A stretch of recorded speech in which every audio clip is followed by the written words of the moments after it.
Hello, everyone, and welcome to another episode of the War Report. Now, GSP has returned to us, so you will not be subjected to just me rambling for an hour straight. I see that you guys seem to enjoy it.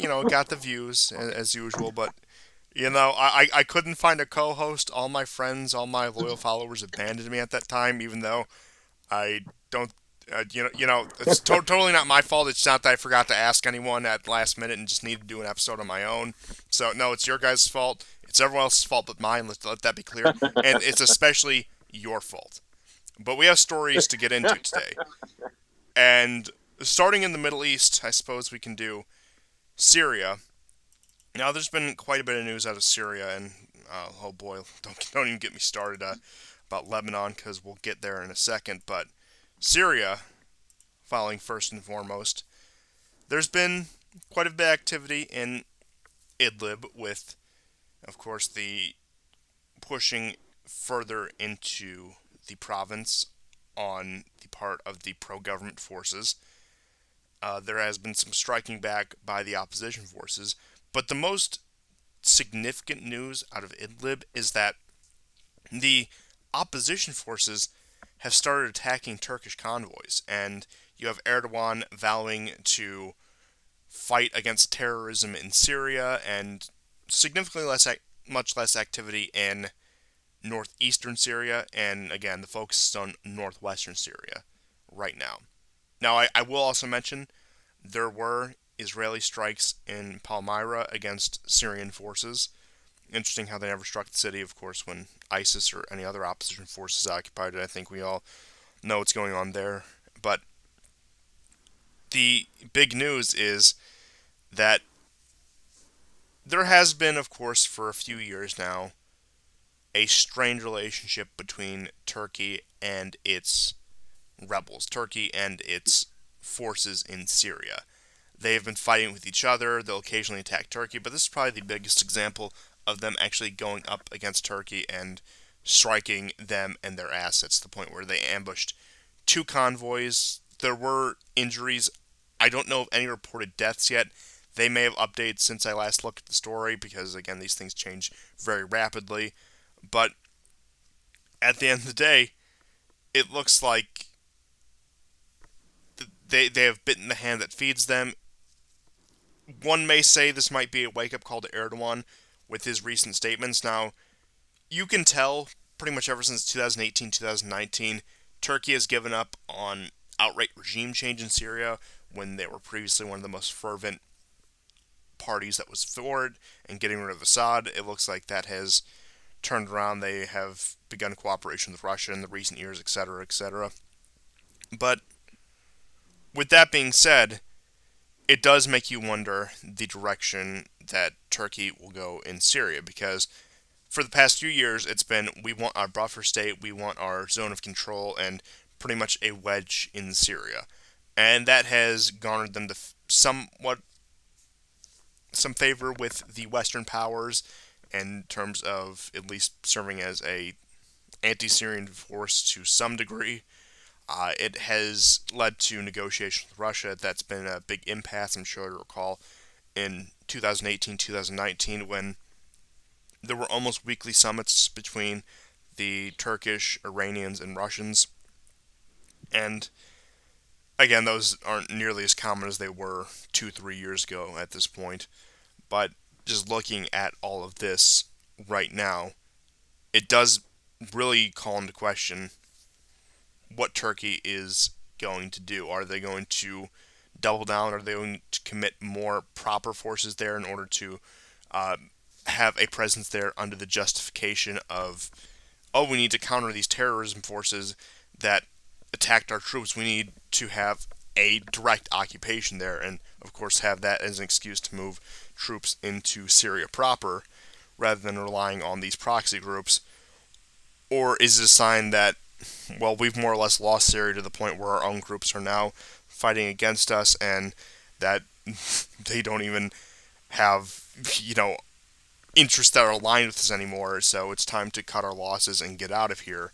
But I'm not sure what the reaction will be, or perhaps they'll find a rival group of that group in order to supplant them and continue the constant infighting that's been going on in Idlib for the past few years now.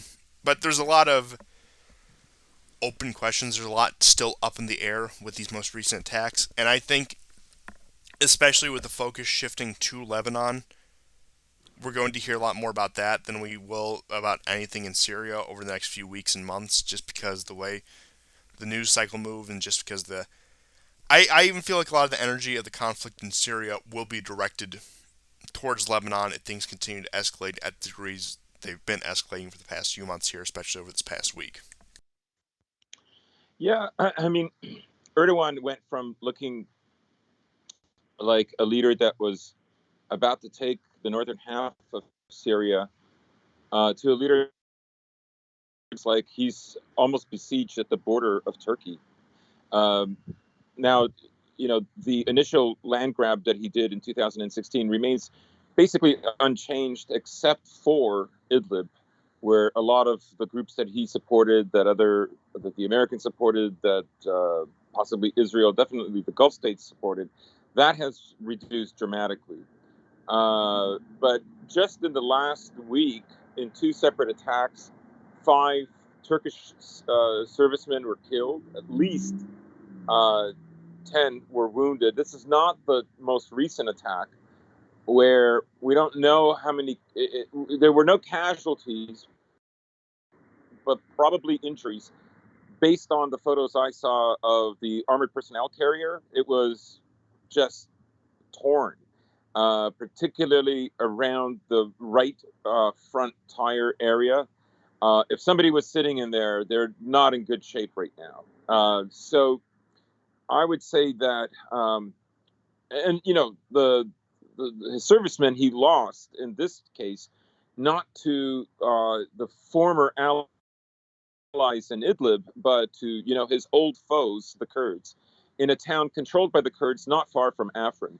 And as we've been documenting, Afrin has come under attack from Kurds in the past 2 years, so they're getting bolder. They're not quitting, and there's an election looming. He's losing favor in Turkey. He had a very strict lockdown in 2020. I don't know what it's like now. Uh, I don't know how important vaccinations are, but they're one of these countries that have like well under 35% of the population vaccinated. It's pretty low. Not, and of course, I don't advocate for that. I'm just speaking in strategic terms based on the kind of narratives that even he has to follow in order to assert some kind of soft power to make hard power gains. So, um, yeah, the other news in Dara is now there are several more villages now that are giving up. They're not going to fight the Assad regime. Again, Russia basically has done its job as a middleman, as a kind of a diplomatic force that is able to achieve certain things, probably indicating that trust in Assad is still not there, but war weariness is, and these two developments basically give Russia the ideal scenario to exert diplomacy. Uh, And just to interject there, you said trust in Assad is still not there. I was briefing over a PDF that was put out by, I think it was the Russian Ministry of Defense, translated in English, of course. Now, how good the translation was, I do not know, regarding their mission on Syria since 2015. And I think what a lot of people don't realize, and I think this has even been a blind spot of mine, that Assad pre-war and Assad post-war, I knew that there were obvious differences. I knew that obviously a lot of things had changed in Syria beyond the obvious conflict. But more or less, Russian and Iranian advisors completely rebuilt the Syrian military from the ground up, and in terms of actual governance of Syria, have completely turned the ship around to the point where the reason why in 2013, 2014, 2015, you saw in the early war and the rise of ISIS, half of Syria not under government control was because of a lot of the internal failures of the Syrian government. Now, that's not, of course, trying to say, like, oh, Assad should have been removed or whatever. But point being is, I think a lot of people don't realize how much of a drastic change there's been in Syria just in the past 5, 6 years in terms of both military policy and internal affairs and internal governance. Right. And, about a couple of years ago, maybe 2.5, maybe 3 years ago, I think it was 2018, maybe the beginning of 2019. I think it was 2018. The Russians gave the Syrians their MiG 29s. Now, you might say, well, MiG 29, that's like late 70s, early 80s tech. But you're talking about Syria, who was using MiGs from like the Vietnam era, right?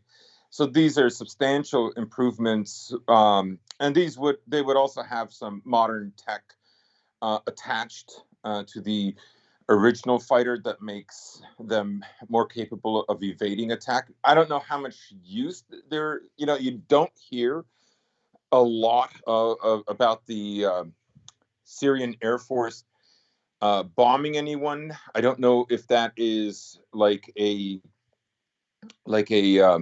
soft power strategy that is Russia can bomb and it is less susceptible to let's say global pressure or international pressure than Syria would be. So I think that has probably a lot to do with it. In any case, that's just some of the things that the military has benefited. You're right. And I think for a lot of people, it's looking like in Syria that Assad is going to stay.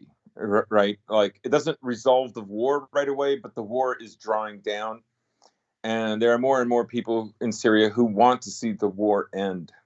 Um, Russia and Syria have even advocated to lessen the burden on Turkey, to bring back the refugees that had left. Now, that's a pretty bold thing to do because of that 3.5, which is now like 4.2 million people.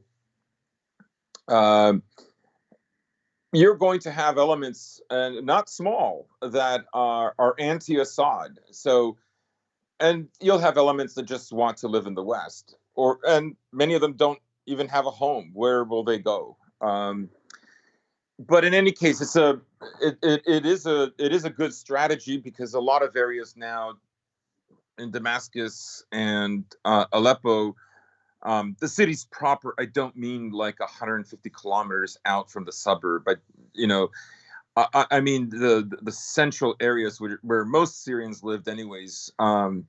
Those have been calm, and as we saw last week, um, the Prince of Jordan, the King of Jordan, has worked to normalize relationships with Syria. As well as Sisi in Egypt has done That's the right. same.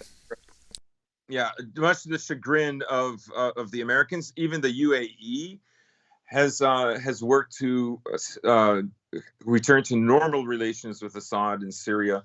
And really, the only thing that's holding them back right now is just the level of violence that still remains there.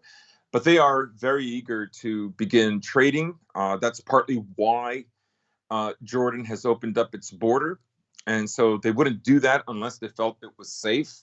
And it does Now, make you wonder what will happen to that rebel pocket in southern Syria, that right on the Jordanian border, the one you can see on the map right here, that has been yeah, primarily through the support of Jordan and, of course, the powers that operate out of Jordan. Now, one thing that I've previously established that you have to understand about the Jordanians is that their pushover might be too harsh of a term, but they go with the direction of the wind.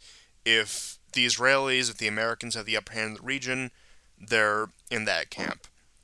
If the Iranians are making ground, if the Russians are making ground, they're cordial towards them. They're a very neutral power that is really willing to go with any side that is dominant in order for self-preservation.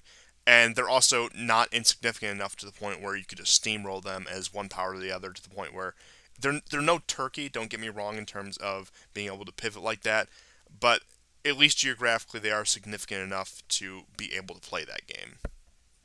right. And in that case, they're a better litmus test of the shifting of power that is indeed happening in the Middle East right now.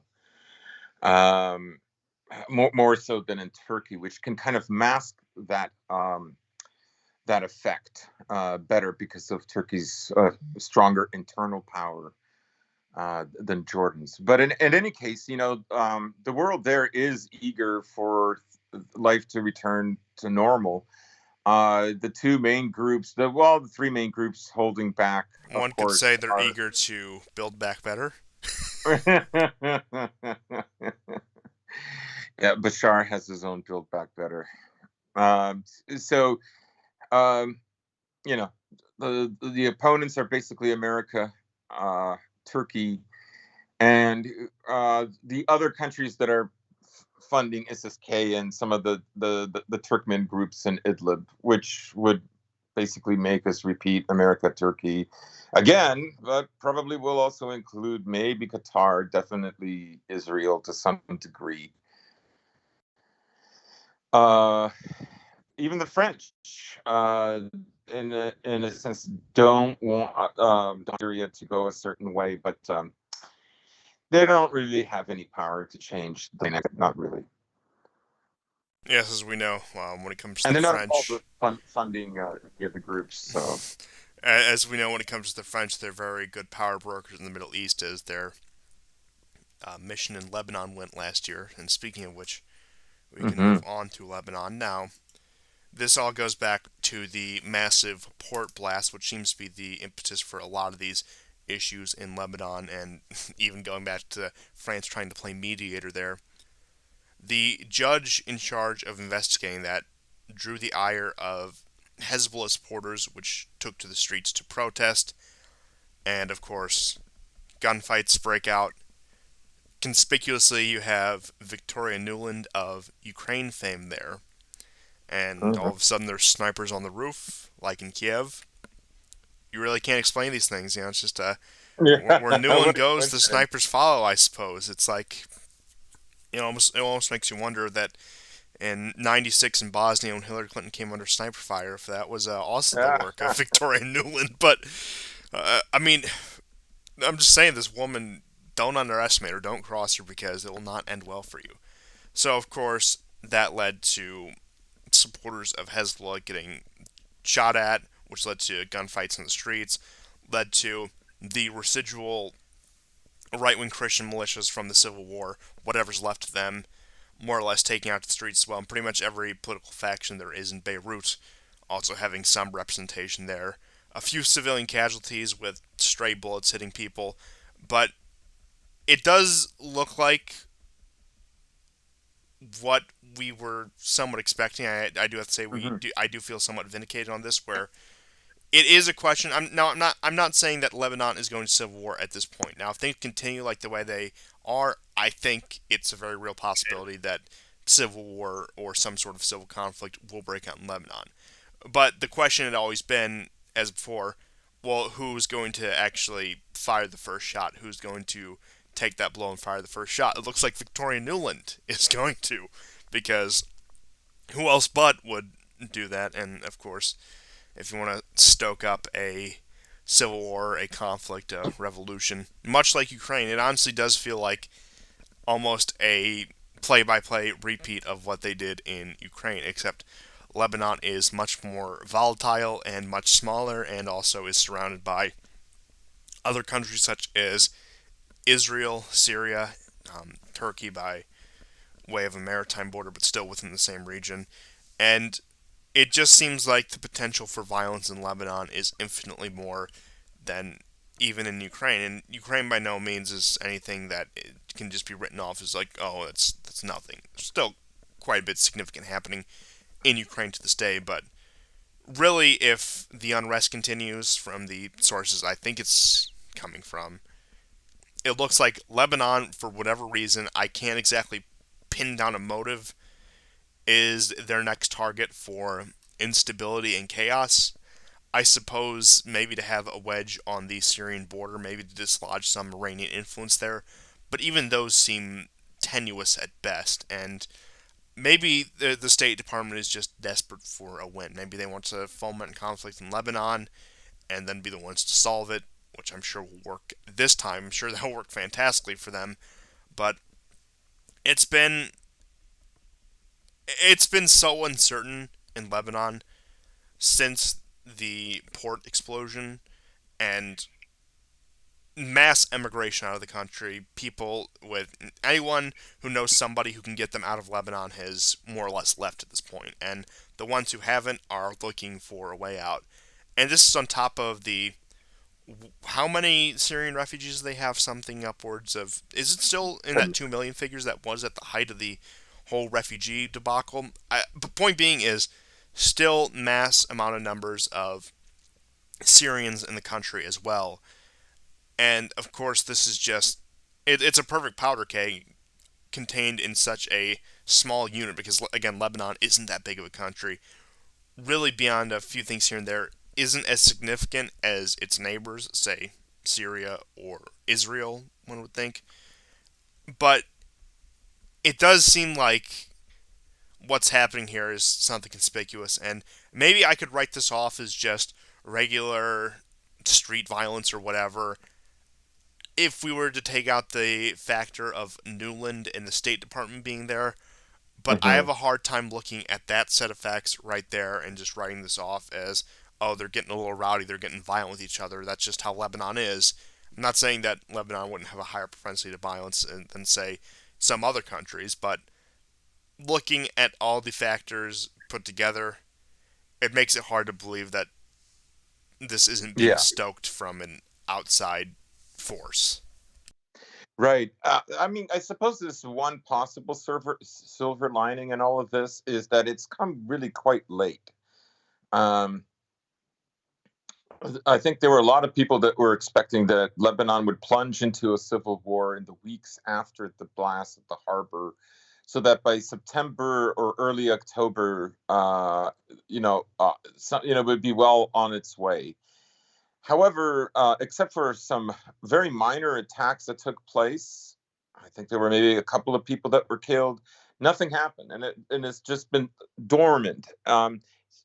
And there were a lot of people that were kind of hoping something would happen, and they had all kinds of elaborate theories about China wanting the oil from the Mediterranean, and that's what this is about. And then I heard other theories about France and so on. As if France isn't besieged with enough problems.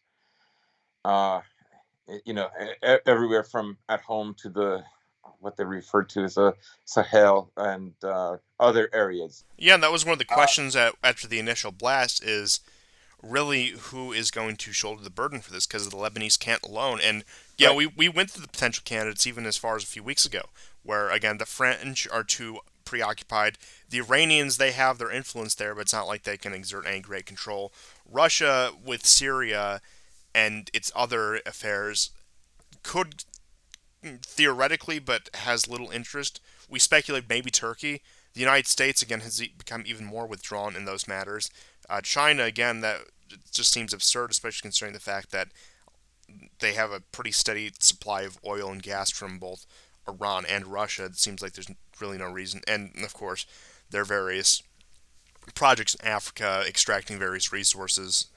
Again, so it just seemed like there was really no major player that could shoulder the burden of Lebanon, this statelet that's really unable to take care of itself, for being honest. And just going through all the potential candidates didn't really seem like there were any that fit the bill. And it looks like we've ran the same situation. And I really don't know what the game is here because, again, it would make sense if the State Department and Victoria Nuland, to mention her again, were going over there stoking fires in order for us to come over there and put them out. But again, I'm not even seeing that interest. I mean, if you ask the American people what's on their mind, they're going to go to the you know what mandates. They're going to go to the inflation, rise in prices, economic crises, whatever. Even Afghanistan at this point still more pricing. Very few of them, if you're just do a survey of 100 or 1,000 people in any major metropolitan area of the United States, or say even 10,000, very few, if any of them, would cite involvement in Lebanon as a key concern. Most of them probably don't even know that there is unrest in Lebanon currently. Yeah, that's a good point, and we've discussed many times how war weary the American public is, and I think It's not an area that America can involve itself with.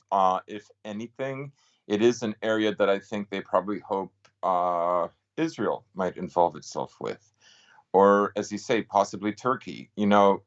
Last year when the bomb blast happened, days and just weeks after, there were Turkish parliamentary figures that visited Lebanon, and you saw people with Turkish flags and saying, we will sacrifice our lives for you if you come. And then you have the more Christian branch that had a very similar kind of reaction to Macron's visit and looking to France. That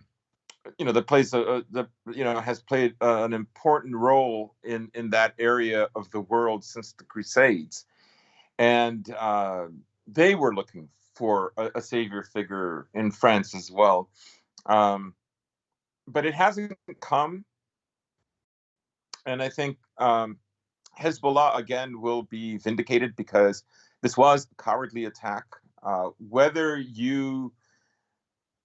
like or dislike people protesting on the street, especially in a country like Lebanon, right? Like in the West, when a successful protest is happening, or it's a protest that's happening that certain a certain class and people within the West want it to be successful, there will be a ton of media to ensure success. Yeah, I And think the climate some of them are strikes or miserable. They're just Black basic. Lives Matter, all that kind of stuff. Right, Like, right. And some of them are flops, like the Extinction Rebellion, which like is filled with uh, upper middle class white boomers who are enjoying basically the last act of resistance. It's all a joke because I mean they're not really in opposition. Anyhow, all to say that in Lebanon, a protest, anything in Lebanon is far more organic in many ways. There isn't like the apparatus of a central power that can determine these things, right? Their own president was whisked away against his will. Like this is a very libertarian space. You see how many people have AK-47s on them, just rocket launchers. And the thing is Hezbollah, I think they've got the moral high ground here. 7 civilians in the protest were killed. Um, these people weren't brandishing guns. They were shot from apartment buildings, which was a very cowardly act to do. And it's not going to look good. This protest was, about a judge that the Shias considered to be unfair. Now, I'm sure there is a hot potato as to who is responsible for the blast, and the blast itself, which is very bad because it stored the grain for the country. It has plummeted the country into an economic nightmare. So I don't want to take anything away from that, but it too is symbolic of an ongoing strife and struggle between 3 basic groups that have been there ever since the days of the PLO.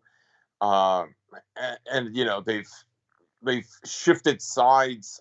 That was a very long, drawn out war, and I wonder if even Lebanon wants to go through something like that. I personally don't think so, and the reluctance of the West to engage in that, including Israel, I think is a sign. So hopefully, it's just these 7 who have died, and you know we'll see months of relatively peaceful coexistence. well, like we said, most people are more eager to leave than actually take to arms, and the Yeah, few that are, I don't think they have the numbers to drum up a civil war again. The stomach for conflict isn't there after their previously drawn out civil war, which only came to an end in the 90s, and also neighboring Syria with the spill over there. So it's off the table in my opinion. I'm not saying yeah, I agree. I'm And not like you say, people I'm want not to saying leave like more. it's an Right. absurd notion that people think will happen, but at this point at least, I think a lot more is going to have to happen in order for that to break out. Because again, they lost their biggest port, the main, but handled like a quarter of their trade, if not more. Had the grain storages, Yeah. pretty much one of the most economically significant facilities, ports in the country, just completely, quite literally vaporized. And if that isn't enough to draw people out in the street to start killing each other in mass numbers, I'm honestly not sure what is, and I think whatever is going to have to be like magnitudes larger than this. Is going to have to be like probably Yeah. genocide levels of whatever one group's trying to completely exterminate another in order for something like that to happen. When again, it looks like the only group that I would say actually has the will to control Lebanon is the Shias, in particular Hezbollah, because when you see the people who emigrate, it's particularly from the Sunni populations, from the Christian populations, wherever, or more or less. I'm not saying that Shias don't emigrate, but again, versus the other two groups, they're the ones who are more or less willing to stick it out from what it seems. Now, I could be wrong. If somebody has more accurate numbers, please let me know. But again, it seems like they're the only ones with the will to actually control the country and not just abandon it. And frankly, I don't blame the people leaving it. Like, if I were in that situation, if I could get out, I frankly would. And really, again, I think this is going to be something, and funny enough to tie in Newland yet again, something like Ukraine yet again, where it's just this low intensity level of a conflict with people not really having any stake in the country and wanting to leave it. And I would say that's probably the future of Lebanon for the next few years at least, is the impression I'm getting, unless there's some drastic turnaround in either that be a complete outbreak of war or they somehow get together very rapidly with the help of outside powers or not. I see it being a, I guess you could say, miniaturized Ukraine. Right, and I think also there's some tactical considerations for Hezbollah and Iran here, right? Opening up another front right now in Lebanon, of all places, is not good because that would completely color the situation in Syria, but it would also draw Syria resources in Syria away. Hezbollah has been careful to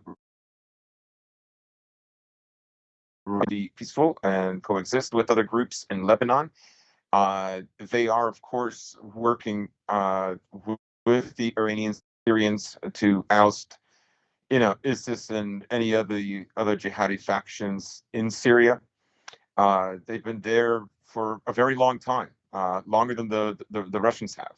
Yeah, So, I think what a lot of people also don't realize about Lebanon is when they look at these factions that all participate in the civil war, they have very little resemblance to what they were 30, 40 years ago. Like, Hezbollah isn't the hardline Shia group it was in the 1980s that was bombing American barracks.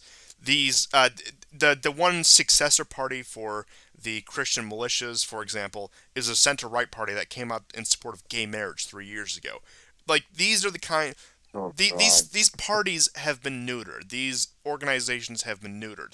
They are not their parents. They're not their grandparents, and there seems to be very little drive and much less of the so-called radicalism that drove the country into mass conflict just a few decades ago.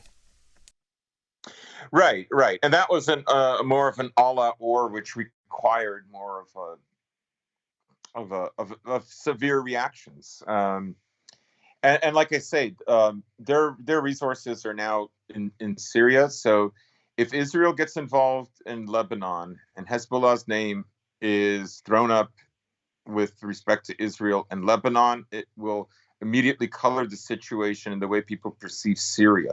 So that it will affect the way uh, certain war hawks in America will argue either for regime change or, in this case, I would say, a permanent American base in Syria. Uh, so yeah, I would. Yeah, I don't think it's going to happen. I think they're too. Iran is being very careful here. and they seem to be very much on the same page with Hezbollah in Lebanon and Hezbollah in Syria. Oh yes, I can't think of again anyone's interested is even again the usual boogeymen, the Israelis, the Zionists, the American neoconservatives.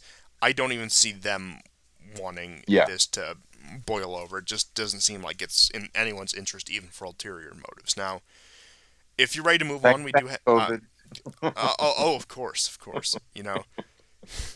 Well, what are we get? Are we going to start having anti-lockdown regime changes like countries that refused? I mean, you. Yes. I say that semi-jokingly, but that's more or less one of the reasons they tried to get rid of Lukashenko is the fact that he Yeah. rejected the IMF's offer. If you shut down, if you comply, then you'll get all this money. And so it's not too far out of the question. And speaking of that, we have some European news, and I suppose we'll start with Italy because there's not that much news to cover there. Because yesterday they implemented you know what mandates for pretty much participating in polite society. Now, it seems like the Italians have responded by get this not working, so not much has changed. Um, Stop. but in all seriousness, to actually do my ancestral homeland some justice, it does look like people have more or less just funny enough there's been a movement of people that just go back to the countryside, that go back to these smaller towns and villages that have been depopulated over the past few decades. And because of course like in like small town rural places like everywhere, whether that be America, Canada, other parts of Europe, these restrictions are taken much less seriously, if not completely ignored altogether.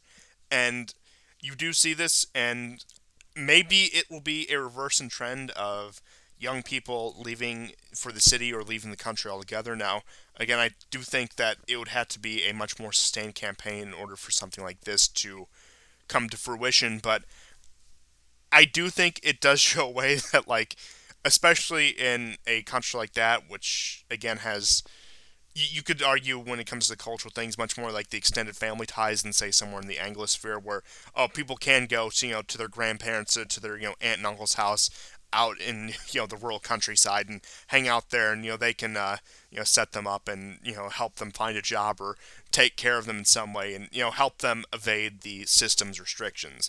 And of course, on top of that, you've had the protests in the streets again.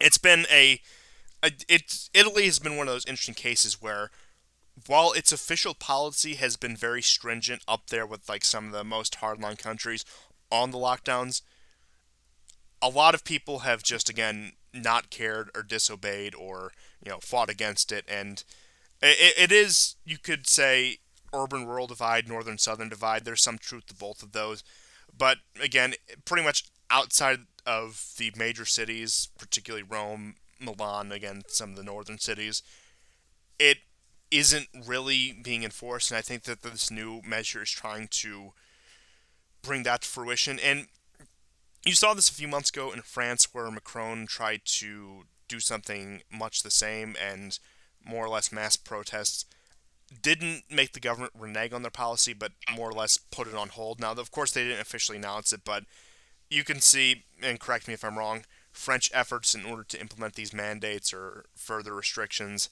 have been ground to a halt by the backlash that they faced for it. And you could almost say in some of these European countries they're almost better off in the Anglosphere. But we do have some story about, of course, the American pilots and the airline strikes that we'll get into. One can almost say that the Overton window is further to, I wouldn't even say the right wing, but our point of view in Europe, to the point where they can't extract some of these concessions where a lot of the dissidents that would not be tolerated, for example, I think we have a very present example with somewhere like Australia, we see that, again, you can get away with a lot more in, say, France or Italy or even several other European countries on the continent than you can, say, in somewhere like Australia or the UK or the US at this point. At least that's my initial take on the situation. But it does look like that this is being met with either A, protest, or B, apathy. I don't care. How are you going to make me do this? Do you really think we're going to obey? And again, it becomes an issue of these measures are draconian. I, of course, do not like them. and I of course think they are a pretty big threat. But it does show the limited capability the regime has. Like, okay, you've made your decision, now enforce it. Show me that you can actually make us do this. Now, like I said, some places they've gone more hardline. One would think Australia, but it seems like in looking at this particular example in Italy, I know this mandate's only a day old. It seems like it's been met with a much more uh, lax response, even from the authorities. Or even when going to the example of France from a few months ago, it seems like they more or less halted their efforts after receiving pushback. Yeah, Italy is not one of it's vaccinated, and it's vaccinated in most Eastern European countries, but it's not nearly at the level of, say, Germany, Britain, or the U.S. or so it's It's respecting its tradition as the straggler of Western Europe. Let's just put it that way. yeah, yeah, and it too has lots of businesses that now I don't know if they're going to invest in a huge crackdown, but a lot of these businesses. I've heard stories from Sicily where restaurant owners, supermarkets, they don't care. They don't care. And even back in August, there was some Google rep who was shocked how many uh, bistros in Paris didn't care if you didn't have it or not. So I imagine they are going to increase the pressure, but where will be the breaking point? Because I would say the elites are nowhere near. This is only the beginning. They want far, far more compliance, and that's the nature of power. You have governments over centuries. They learn to neutralize any threat, and central power just increases all the time. And it's a cultural erasure. It's a erasure of all kind. It's a erasure of even friendship. In that the central government will give you a scenario where if you don't pledge allegiance to it first, even above your friends and family, and you see this with in the States, for instance, family members literally ratting other family members out over ideological differences, right? So I don't imagine that they're done with this, uh, but it's going to be a lot more difficult in countries like, let's say, Italy, any of the former Yugoslav republics, Bulgaria. Bulgaria is like less than 17% fully vaccinated. Romania is only about 35. Slovakia is only about 35. So there's a lot of non-compliance, and um, there's other countries that they're never going to have a green pass. Russia, Belarus are not going to have a COVID pass, or they don't have any like strong mandates. They have some for professionals, but even professionals are not allowed to be coerced and forced into it. Right. And then they have the Sputnik vaccine, which is a non-mRNA vaccine, which is free, and it's the one that Which is anybody can. also funny considering the fact you look at the European Union's restrictions and limitations that they don't consider it a valid choice. Where if you've gotten it, it doesn't count. You can't get your green pass. Right, And right, right. which is funny because Europe has actually been the European Union that has been a bit more sane than the Anglosphere on this, where they'll consider like, oh, if you've caught it, like your immunity for however long Yeah. time period is valid.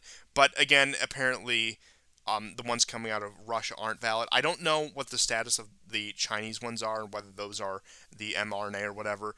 But again, whereas in the States and the Anglosphere, it's been like, you must get this even if you have the prior immunity, blah blah blah blah blah.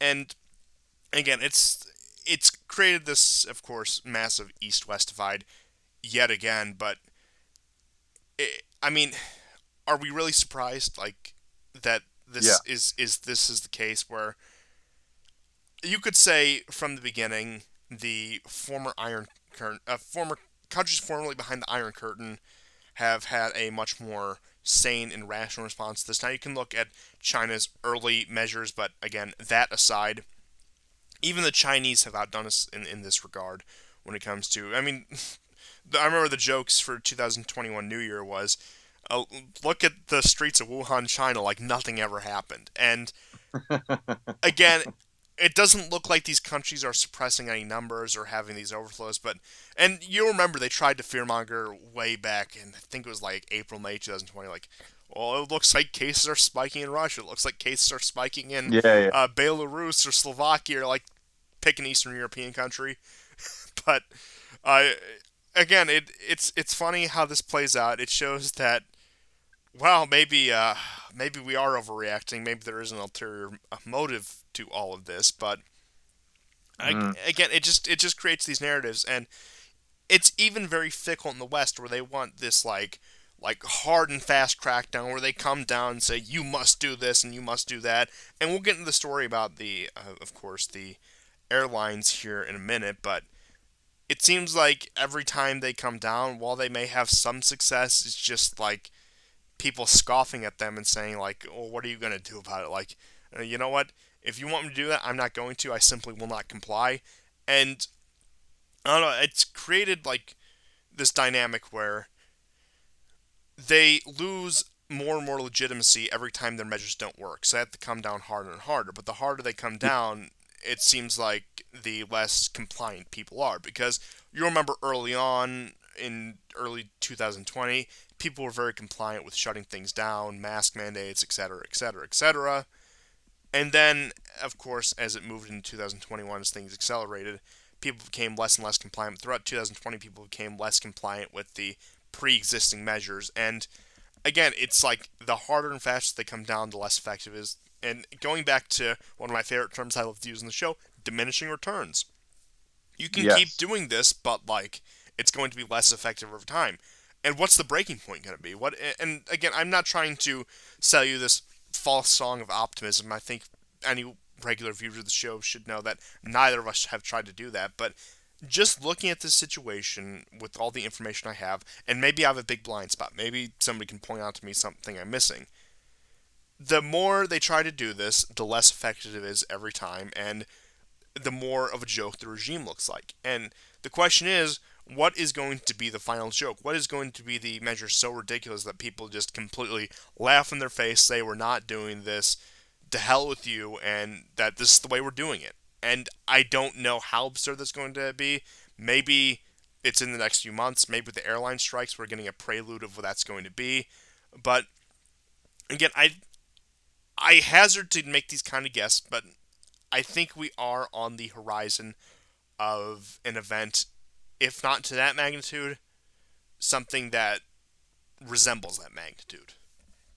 Yeah, I agree. I hope it's not just just gradually increasing. But you pointed out how essentially every gay op that they do actually erodes more trust, or it polarizes the public even more so. But I don't believe America is now at a place where it can use polarizing the public as effectively as they did, let's say, 20 years ago, because this strategy is actually making America look weaker. Just take a look at the rivalry between America and China in South America, right? You've got like three countries that are basically willing to play along with America: Panama, Colombia, and Ecuador. But the rest of them are going to make choices with China, primarily because they don't have to. The money's more available. China has deeper pockets, and it doesn't require you to sign on to a ideology, right? And it should be noted, Biden now is like well over half a year in office, and he doesn't even have ambassadors to these countries, right? So the chaos at home, right? Like in a perfect world, where the world couldn't look at America, but America could still exert its culture. Um, all of this might be okay. But the fact is, they look at this administration and they think like, why should we trust this administration? In the same way that the Iranians have again the upper hand when they argue about the JPCOA, because, well, who knows what this administration will do? So it's not working. And the latest Rasmussen poll, of course, shows that the majority of Americans actually believe that the 2020 election, uh, was compromised, and its compromise led to um, Biden's victory. Now, important in all of this is that yes, it's made up mostly of Republicans who believe that, but now for the first time, a little over 50%, about 51% of Democrats now believe that. And this is a Rasmussen poll, so they're doing cold calls, right? They're talking to housewives, they're talking to people who are retired, they're talking to people who are at home, right? So that's who they're reaching out to. And this is the public that still has the most amount of disposable money, which is diminishing, right? So every gay op will have, as you say, continued diminishing returns. It will not. It won't work forever. Oh, certainly. And again, like, the question is what's going to be the final action they can take that will still be taken somewhat seriously. Sort of going back to the analogy of the last billion America prince that does nothing will be the end of the empire. And the question is, maybe it won't even be related to any of this nonsense. Maybe it'll be related to some climate change policy or some other ridiculous policy, because you can tell that the regime has been doing a lot of other things that have been crackdowns that are unrelated to this. For example, the new guidelines to the IRS tracking any transactions over $600 from people's bank accounts. But again, what is going to be the final straw? What is going to be the Oh my God! just Can you repeat that? I thought if you, I'm sorry to interrupt. If you could repeat that. So this I read about this very briefly. I just saw the headline. So people received the $600, and now the government wants that back, right? well, Is that what you're saying? no. This is unrelated to the stimulus checks from like a year and a half ago. Okay, This okay. is any transactions over $600 made from people's bank accounts will be monitored by the IRS, for quote unquote My God. counterterrorism, counter extremism purposes. And speaking of which, maybe they'll go back to the J6 stuff, the debacle at the Capitol. This is crazy. Again, like Even Canada doesn't do this, and we're really cocked. like the question is, like, how much more absurd can the regime get? And I'm not even trying to do like a libertarian or an anarcho-capitalist argument here. I theoretically support strong state authority, but don't get me wrong. But with that being said, Not this yes, state. not this state. Okay, the only problem with this state, even though I do think they've gone a bit far in some places, is that they're not on my side. Simple as. But Yeah. with all that aside, it's uh, it's desperation. Is this reeks of desperation when they do these kind of things, Yes. when they take these kind of actions. But the question is, what is the final desperate action that is going to push it over the line? Because for a while there, I thought, okay, this thing has a lot of staying power. This thing might actually outlast me, but I thought it would certainly outlast you. No offense, but it still might. We'll have to see. But Yeah. like, Thanks. I think I used this phrase the other day. Like, it's a nosedive. Like, we just keep on accelerating faster and faster towards the bottom, and there's really no end in sight of like how much faster we can accelerate towards the bottom. But it seems like the more and more major decisions they try to make, however they try to restructure the empire, whatever they do to save it, always seems to come back and bite them in the ass. And it seems like there's really no way out of it. And again, the question is, what is going to be that final straw? And if you're asking me, I frankly have no idea what's going to be. And honestly, if I had to hazard a guess, I do think that this whole lockdown stuff, that these whole mandate things, doesn't have very much gas left in the tank, so to speak. Speaking of which, we'll get into some of the European news about energy shortages just in a minute here.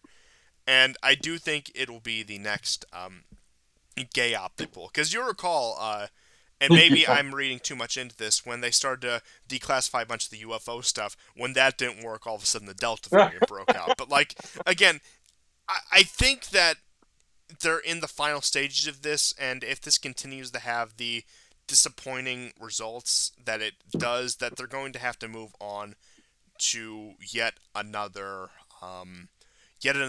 scare, yet another crisis. And what that will be, people are speculating it's going to be revolving around climate change and the environment, which I say is a pretty good candidate. I doubt there's going to be too many conflicts or whatever. But yeah, with that being said, I don't see too much in that regard. Yeah, great points. And you know what? Putin is not going to disclose UFOs. I mean, Oy vey. I've completely forgotten about that. It's amazing. Sometimes I think to myself, it's amazing how much latent, unconscious respect I still have when I shouldn't for this civilization, because I've completely blocked out, forgotten that whole stupid fiasco, which was like, hey guys, let's return back to late '90s normalcy by the government finally reveals the existence of UFOs. Like, as if that's going to assuage the situation or soothe any of the people who, are facing eviction, and the list goes on. And it should be said, the economy was doing so much better, you know, for, for a declining power, but the economy was doing so much better under Trump. And all these people, speaking of another gay op, who wanted lockdown after lockdown after lockdown after lockdown, now they have a public that doesn't want to go back to work. Biden's recovery program is looking terrible.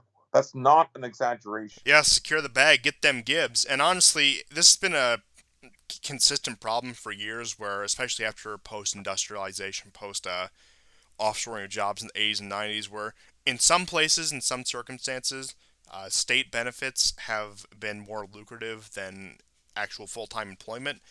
And Yes. to the point where it's like, okay, I'm making more on the state subsidies, I have better health care, I have better whatever, on the state subsidies on these welfare programs than I do, working in some service industry job. And of course, that is a large result of the deindustrialization, sending off a lot of the worthwhile jobs out of the country.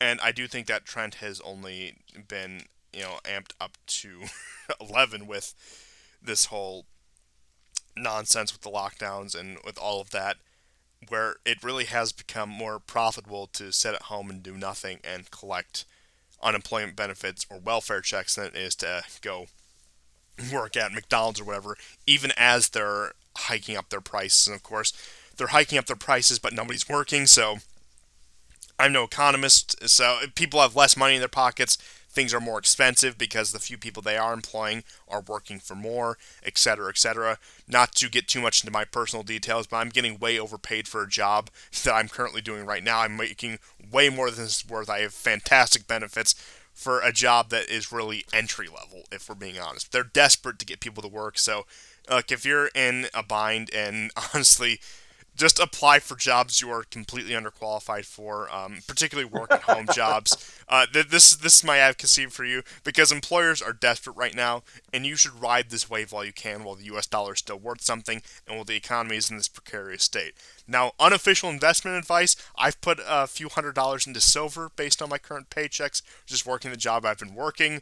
But again, if you want to talk about secure the bag, really, of course, legally, see what government benefits you're eligible for, see what kind of money you can get from the government, whether that be local, state, or federal, and work a job that you're grossly underqualified for, that requires little effort, that overpays you. That is my advice to you going forward.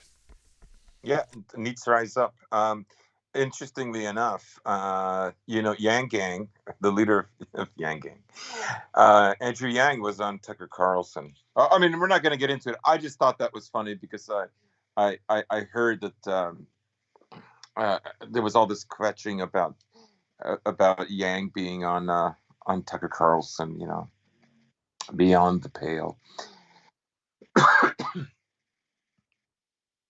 Yeah, of course, the leader of the neat revolution, the free money guy.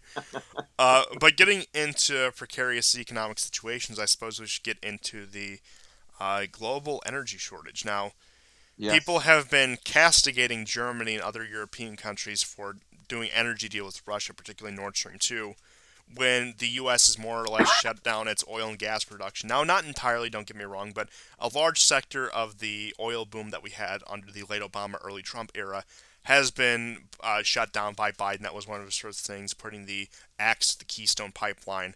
And again, the very cold winter for Europe, of course. Maybe to steal your joke, the next Bond villain that our new black lesbian protagonist will have to face is this Russian oligarch who just wants to be winter for 12 months out of the year. Yeah. But perhaps that's the new operating procedure going I forward. wish. I'm trying to figure out which I hate more, liberalism or winter, and I'm having a really hard time trying to figure that out. But you have these, of course, liberal elites castigating Germany and even like France or Denmark, a lot of these countries for buying energy and oil and gas from Russia because, again, they're the ones selling at a reasonable price. And even, like, I'm curious because I think we will see, as things continue, that the oil from Iran will start flowing to the west again. Now, it hasn't really done that since the JCPOA, since the oil tanker instances in 2018, 2019. But at this point, I could see, especially as American influence and as Biden takes a much less hardline stance on the Iranian issue, I could see them opening up trade with Iran when it comes to energy resources again. Of course, there's the Gulf states, which you haven't really heard much of them. People were speculating for a while there they were going to get into another price war with Russia and drive the prices down. Now, that clearly did not happen. Gas is far too expensive than it should be. I saw it the other day, actually yesterday. I verbally said something at the gas station. I think I may have scared a few of the other patrons there. But with that being said, don't even get me started on gas prices. But yeah, with all that being said, you have, again, I would say the main linchpin of the energy shortage is, funny enough, the American underproduction of oil and gas right now. And I suppose we'll see how that turns out. Maybe as an act of desperation, Biden will revamp this. But of course, they're trying to go with green energy. Now, it's not like Green New Deal levels from the Biden administration, but they are pretty anti-oil and anti-gas. And speaking of green energy, whatever you consider it, you have actually seen the UK. Boris Johnson came out and said that we're going to put our primary energy focuses on nuclear power. Now, that also, opens up an entirely new angle because we've talked about this. One of the main reasons Germany is cooperating on Nord Stream is because they shut down their nuclear plants after Fukushima. Now, I'm no expert on nuclear. I don't think it's this dangerous thing. I don't think it's the safest thing in the world either. I look. My main contention with nuclear, maybe some quote unquote expert will come and correct me on this, is it's sold as this miracle cure that it frankly isn't, and I still don't think at this point at least it can compete with oil and gas. And maybe it's the Russian shill in me that wants the oil and gas, but it is funny because you know it. The French actually make money from exporting the energy they generate from nuclear power. In terms of innovators in nuclear power, again, when it comes to, I mean, the Russians helped the Iranians build their plants. If we're getting into the details of that, so yet again, that's another victory for Putler. So I guess we just need to build some windmills off the coast. Just build some more windmills off the coast. Maybe throw some solar panels on some roofs in California. Maybe that'll solve all their issues, and not serious forms of energy, of course, because that would benefit the Russians. That would benefit Putler. As dumb as Trump's energy policy was when it came to trying to shut down Nord Stream 2 or whatever, at least he provided an alternative to Europe, saying, like, oh, you have to pay for American gas. Sure, it's going to be more expensive. Sure, it's going to be whatever. But hey, at least we're providing with a sustainable source of energy, with a real source of energy. Whereas you get this Yeah, shutdown of yeah. American oil and A gas, it's lot of like, people that would. you're on your own. Like, Yeah.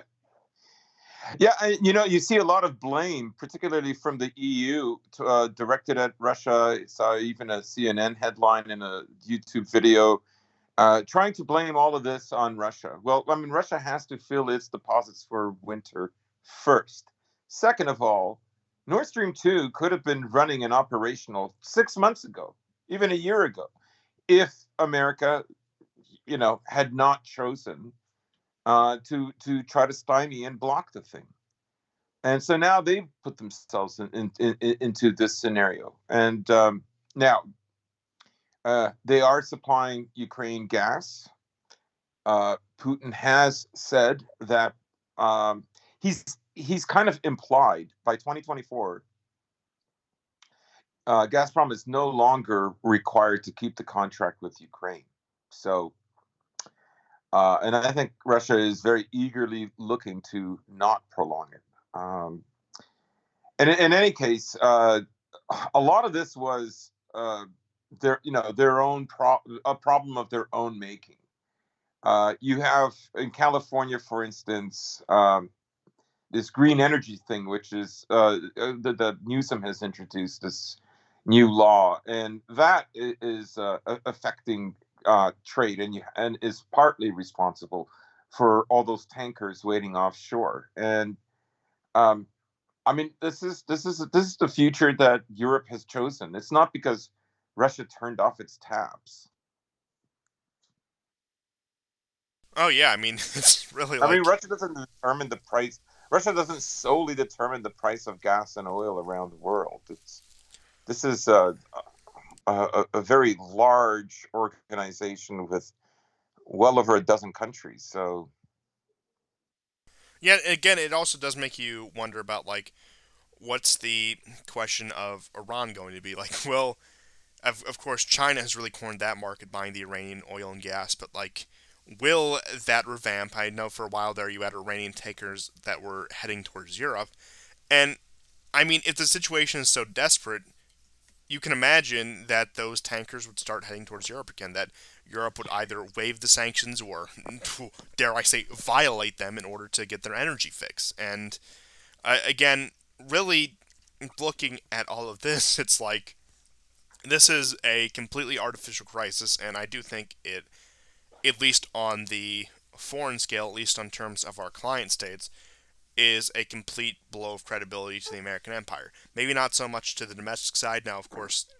gas prices and heating prices within the U.S. have also risen. But in terms of blocking energy trade with Russia or stymieing it, it's yet another blow to the American empire. Because at this point, it's like, oh, American security, NATO, whatever. Sure, they're a great economic partner, but when it comes to heating your house in the winter, which is, again, one of those base needs, they're not helping. In fact, you could say they're even actively harming the situation. Now, it's been quite. Again, there's really no words you can put to how stupid this entire so-called energy crisis is, because it's not a crisis. It's not like where it's not like production has ceased because of any real reasons. It's again a completely manufactured crisis, and I don't know what the end goal is. Are the quote unquote green energy people really just that radical where they're willing to throw all practical concerns to the wind in order to build again more solar panels or windmills, like, and using that to power Europe, whatever. But again, like, from the European perspective, and you're already starting to see it, but I don't see how this doesn't continue to be a massive wedge between America and Europe, between both sides of the Atlantic. And again, already you're seeing less concern from each party because of affairs happening in their own backyard and elsewhere that are much more concerned, where Europeans are much less concerned about American affairs, Americans are much less concerned about European affairs. But I can only see the gas crisis, the energy crisis, furthering that to a degree I don't think we've seen in centuries, frankly. I mean, yeah, perhaps centuries is even the right term, but, decades at least. And one could say, like, this is a path for an American divorce from Europe. I think a lot more would have to happen for that. But again, seeing as going back to the Trump policy was you buy our gas, we don't care if you have to pay more, you're going to buy it. Again, at least that was an alternative. The alternative right now is like, hey, don't buy Russian gas, do green energy, and just don't worry about it, okay? It'll take care of itself. And, again, Trump's boisterous and frankly dumbass policy in a lot of ways at least was a policy, whereas right now it just seems to be like you're on your own. And these are countries that we've pledged to protect, pledged to be this economic partner of, and I don't see how that would instill much in confidence in the empire abroad. Right, and who's scheduled to come over is a Russian deputy minister under Putin. It's not Rybyakov, which is I think um, Lavrov's deputy minister, but he's coming over. And what are they going to be discussing? Well, they're going to be discussing America importing more oil from Russia. This is funny because we mentioned in 2020 that the importation of oil from Russia in 2020 broke all previous American records. And then 2021 came along and it broke that record. So are we going to break the break the record again? I would think so. I would think that is what they're discussing. And this also ties in with it probably is connected to some degree with Newland's visit to Moscow. She was there for 3 days, and the meeting did not go very well at all. On the initial day, Rybyakov, mentioned that the meeting was extremely frank, and although not much progress was made, that it was still important to have the meeting at all. Now, there is no readout. So when there's no readout between diplomats, that means it was an argument. That it means it cannot be disclosed what was said at all. So that the conversation right now, it's very real. It's very serious. And of course, Newland, I'm very sure, is also there to act as a kind of comfort to Russian liberals and um, other actors within Russia that want to see regime change. This has basically failed. They've been trying for at least 10 years. And I think the biggest failure was, essentially the showdown in Belarus. Of course, they were expecting a cascading effect. And of course, the crisis in Ukraine back in April, when essentially Russia just amassed so many troops on the border that Ukraine ceased to bomb Donbass, at least temporarily, and withdrew uh, the vast majority of its armor that did look like it was ready for an invasion into the Donetsk and Lugansk regions. So it's not going well. Like, I mean, you have to like, I can see why there's conspiracy theories about this, because honestly, this is like it's kind of like an empire civilization that wants to destroy itself. I can see why people would say, no, there's somebody else pulling the strings, or the Chinese have completely taken over. You just don't know. um I mean, if I had to like postulate my own personal theory, I do think that our certain ruling elites, that may be based out of Tel Aviv, may or may not, I should say, have yeah. assessed, and not just them, but I think the people in charge of the empire have assessed the situation and figure out this is worth more at the scrapyard than it is trying to repair it and put even more miles into it, to use car terminology. But I think they realized, like, we should just loot this thing for all it's worth and leave its corpse on the side of the road, rather than trying to actually continue this clearly declining empire. And I would say that's the most reasonable explanation I can come up with. Or maybe these people are just so damn overconfident that they think that their actions right now actually make sense and would actually further their goals. Maybe they are just that incompetent and overconfident. Yeah, I mean, I don't know. I mean, I honestly think that Israel is not ready. There is not going to be another country that will supply Israel Oh, certainly. I with think I think 5 Israel billion a is. year. Like, there's Yeah. nobody, like, no matter how good the business deals are between China and Israel. Israel's not going to get freebies the way it's enjoyed from America, and it's not going to get the kind of cultural support. There is no cultural support in any other country outside of the Yeah, Anglosphere we discussed this for Israel. in Yeah, our what was it, esoteric geopolitics episode yeah, about the Temple Mount and the fight with the Israelis and the Palestinians, where really Anglophone Protestant culture is really the only one, or as it's grown to secular liberalism, is really the only one who feels that affinity for the Jewish people in the state of Israel. Now, whereas you may get into continental Europe, the quote unquote anti Semitism of the past centuries may have faded where they don't dislike these people, and they may support Israel as a concept or Zionist state as a concept, whatever. But there isn't that affinity. There isn't that one could say philia. That philo-Semitism that Right. exists in the Anglo-Protestant cultures. And you could say that Israeli policy towards Brazil, especially under Netanyahu, was a test run for what a future America is going to be like. Like, can we foment the same sort of attitudes in a country like Brazil as we can in a country like the United States?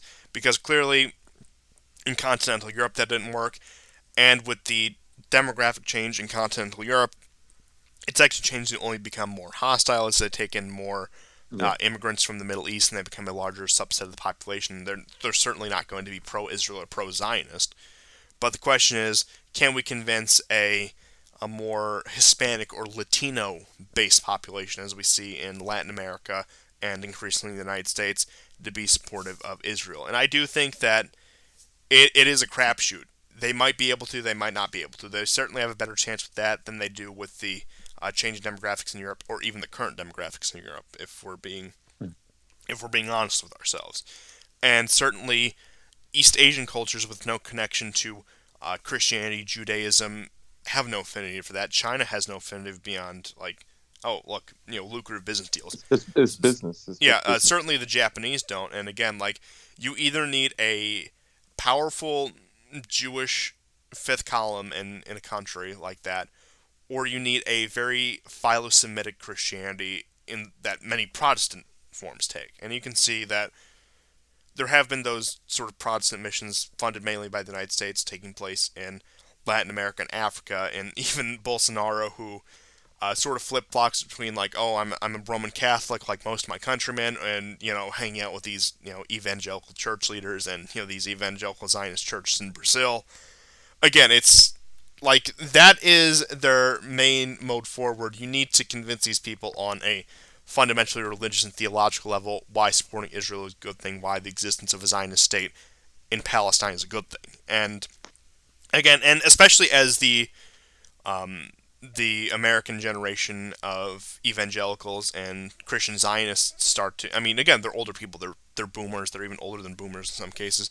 As they start to die off, again, we've discussed this. Go back and watch our esoteric geopolitics episode if you want Yeah. this in full depth. It's like, okay, so the Christians in the United States are, by and large, either belong to a more traditional church like the Roman Catholic Church, or they go to one of the more mainline, more honestly liberal Protestant churches, whether they be Presbyterians, um, Episcopalians, Methodists, whatever. And certainly, while you may find pro-Israel sympathies in there, it's not going to be anything compared to like an evangelical church or even some Baptist churches when it comes to that sort of theological teaching. And again, with all that being said, it's like you either have the young people becoming more and more secular, and the young people that are remaining religious are part of religions that don't necessarily have that religious tie to Zionism, to supporting Israel, to the theology of the Jewish people in the end times, and it just simply is not there.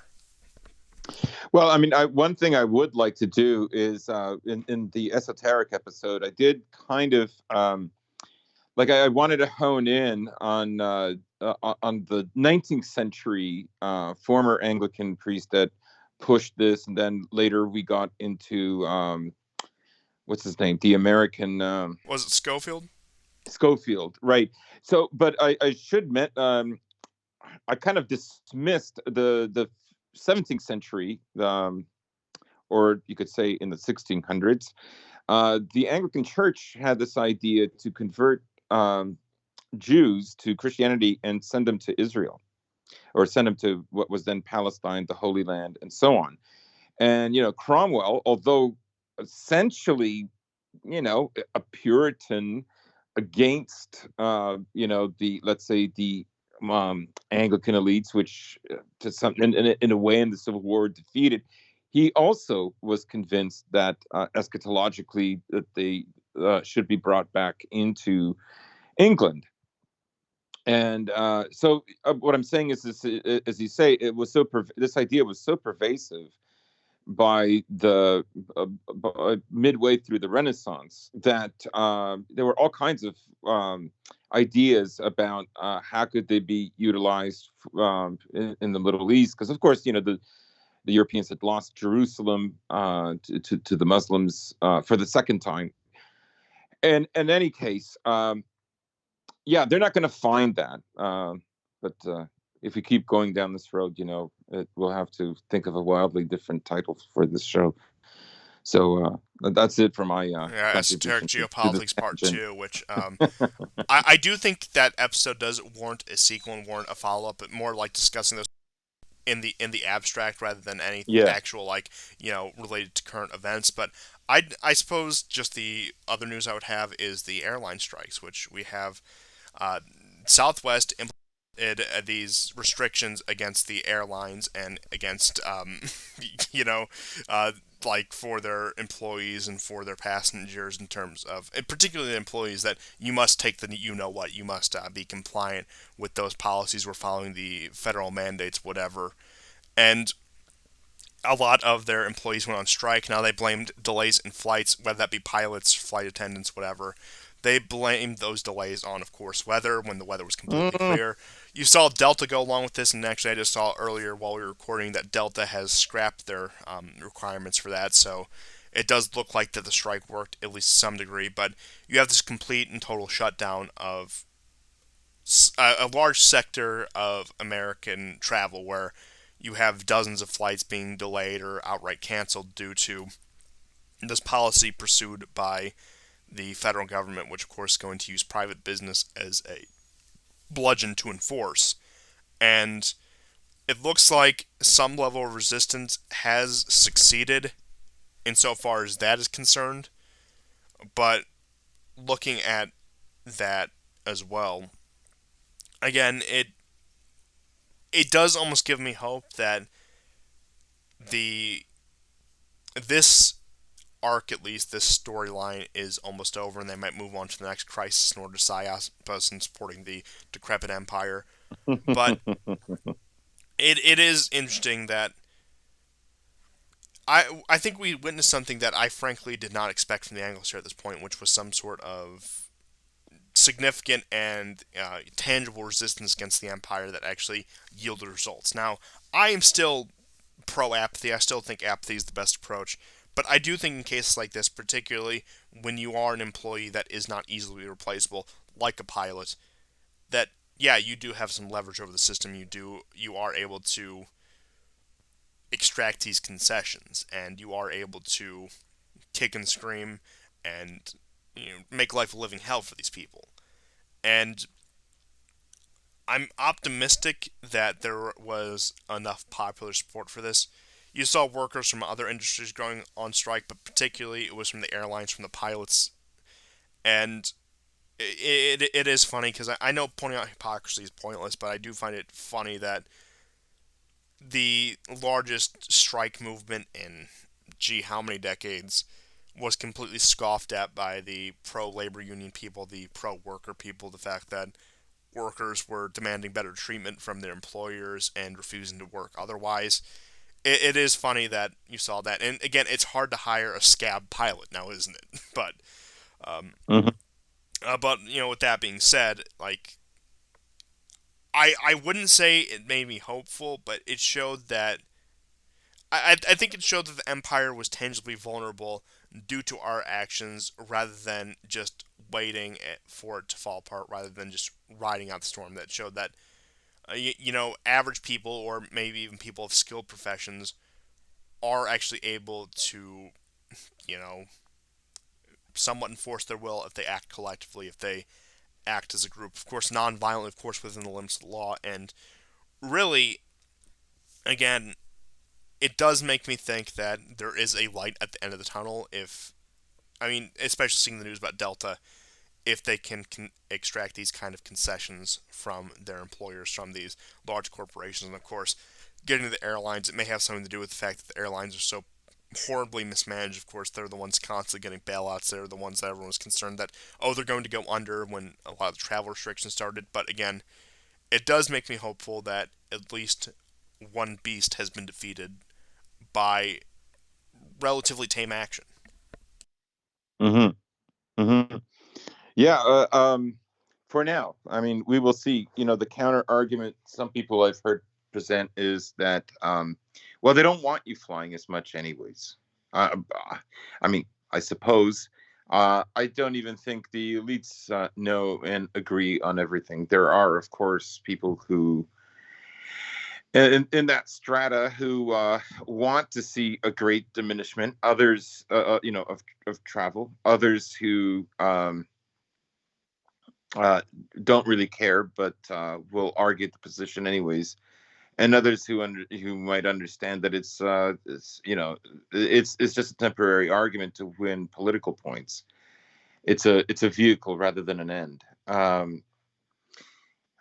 mean, I hope that that I'm wrong for speculating that this is ultimately this is not going to work out, but I do sincerely hope that, because in my country, oh my God, I have until midnight October 29th to leave. So um yes. So So I assume Vile Ferengian has already arranged for living yeah. arrangements. You'll be crashing at his place until you can establish yourself, I suppose. But yeah, let's see. That Today's the 16th, so that leaves us like what 13 days if I can still do math properly. And yeah, you'll actually be seeing this on the day off because we're recording a special Saturday episode. So Shabbat Shalom to all of our Jewish viewers. I don't imagine there's many, but I figure we got to give you guys something at least. yeah. Yeah, so I mean, I guess what I'm trying to say is these people are relentless. I'm not saying give up. Don't, of course not. Make them work for every inch, and hopefully that they will lose patience, because they're in a rush, right? And when people do things in a rush, they make mistakes, and we want them making as many mistakes as possible. That's where I think a lot of the hope lies. It's kind of basically an extension on what you said about the gay ops, is that it is a gay op, and the feverishness with which they want this all accomplished in many ways is creates a scenario where they can make mistakes, because they know that they've plateaued. um, there are who's ever going to get vaccinated now is probably getting vaccinated, and after this point, the true diehards uh, are gonna, we're gonna see what happens. Oh, certainly. And with that being said, I suppose the last story we have is the shipping containers, which of course, as you were enlightening me, is a Canadian plot to destroy the American economy. It turns out the big shock is, and right after the election too, that we have learned with definitive proof that Justin Trudeau is a Duganist. Oh, wow. Yeah, I mean, this is it's an interesting scenario, and I've heard several different explanations. That one is based on anonymity of workers at the port in Los Angeles or thereabout. I mean, I have a relative idea where this is, but I'm not an American, so I don't know exactly. Um, they're saying that things are, working. In fact, the, this company, this Porter company, has doesn't have any what do you call it, chassis for truckers. So truckers, for them to haul their goods, they need a chassis with the remaining, I guess, 8 wheels or 6 wheels on the back in order to to haul the goods away, and a lot of truckers can't afford that, so they show up, and what normally happens is they supply them the chassis, and well, they don't have any. But you also have, of course, all these tankers waiting, um, and this I hear stories that the warehouses are full. There's no room for them. You hear other stories of Chinese tankers that are going into harbor. Uh, they dump the stuff and then they're gone. They're not even picking anything up. Um, I don't know how much of a grain of salt one should take. I, I, frankly, I kind of I distrust the media, but at the same time, I don't think independent media maybe has the same abilities to find out. I mean, those are my reservations. I tend to think all of these things are happening simultaneously. So I'm not denying the validity of any of them, but maybe I guess what I'm trying to get at is avoid the silver bullet explanation that this is all because of this or that. Some of it, I mean, I think a lot of it is artificial. Don't get me wrong, but and a lot of this is from the lockdown itself, but a lot of it is not. A lot of it is taking advantage of the situation. You just have to think about lumber and how lumber skyrocketed in price, right? That made building a home 30% more expensive in in the first half of 2021 than any time before. So is obviously there's some kind of fix going on here as well. Oh, certainly, and I don't think I have it on this because it's on my other computer, which I still need to fix the situation with. But it was just I think it was from what was it, April or May 2021, comparing prices from then to the beginning of 2020 for lumber, what $1,000 worth of lumber would get you, and it was a drastic decrease. It was noticeable to even the naked eye, somebody who wouldn't know much about lumber prices like that. And again, I think it is easy to blame Biden. I frankly do blame him for a lot of things, but ultimately, a lot of this is just a inevitable consequence of imperial decline. That these things were going to happen regardless of whether or not Trump got elected or whoever is in office. The fact that this empire is, again, it's on a downward trajectory. I don't think anyone's denying that. I think that's what this entire show is about, if you haven't noticed at this point. And really, it's all playing out in a very interesting way, but it all comes down to the responses, where, of course, there hasn't been really an addressing of it by Biden's administration, Biden's regime, whatever. Whereas you probably would have expected Trump to either downplay it to the don't look, there's nothing to see here, everything is okay, look, GDP, great economy, whatever. But again, I think it comes down to that response. And one could argue that Trump's denialist response would do at least some good for some segment of American morale. Whereas, again, it's like we have an absentee president. It's like we don't even have a president at all, which, frankly, I'm not complaining. But I can't think of, beyond axing the Keystone Pipeline, really, if you ask me now, we're about 9, 10 months into the Biden administration, what has Joe Biden done in office? Like, a lot of people, and even us, I think, are going to actually have to take a second to think about, like, huh, what has he done? Whereas Trump, of course, is wall-to-wall media coverage about everything Trump did and didn't do and blah, blah, blah. Even in the Obama and Bush eras, there was still a lot of media attention to them. Again, I do think that we're also coming down off of the past three presidents we had. Bush, Obama, and Trump were all media hogs, of course, in different forms, different degrees, where it was they have to be the spotlight, they have to be the headline, whereas, again, Biden is just, again, the absentee president. Again, it's almost like, to make the entire comparison, it's like a Chernenko, where they prop him up every once in a while whenever he needs to make an official public appearance or give a statement. and then they just scour him back. There were some pictures out the other day. I'm not sure of the validity of those, but pretty much that Joe Biden was in a mock Oval Office somewhere, like in a basement, Yeah. like where they had that. Where I mean, look, if we want bunker president, I mean, Trump was bunker president during the riots. I like the idea of bunker president, but like, tell us we have bunker president, okay?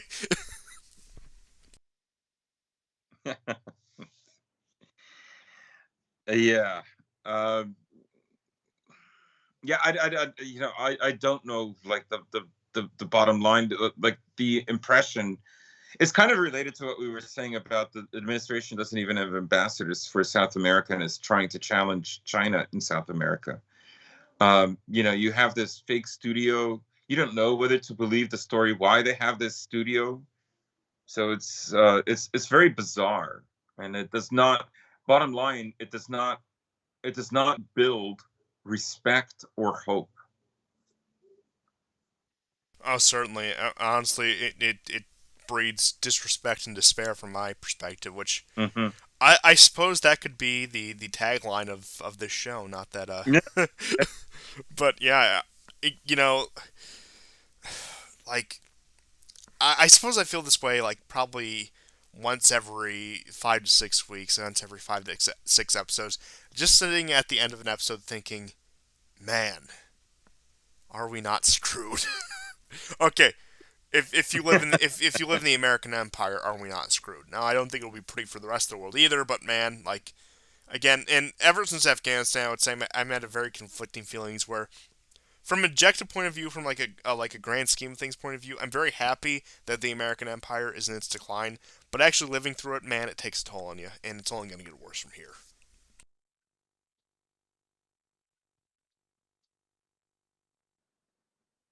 But that's all I had this week, unless you have something else.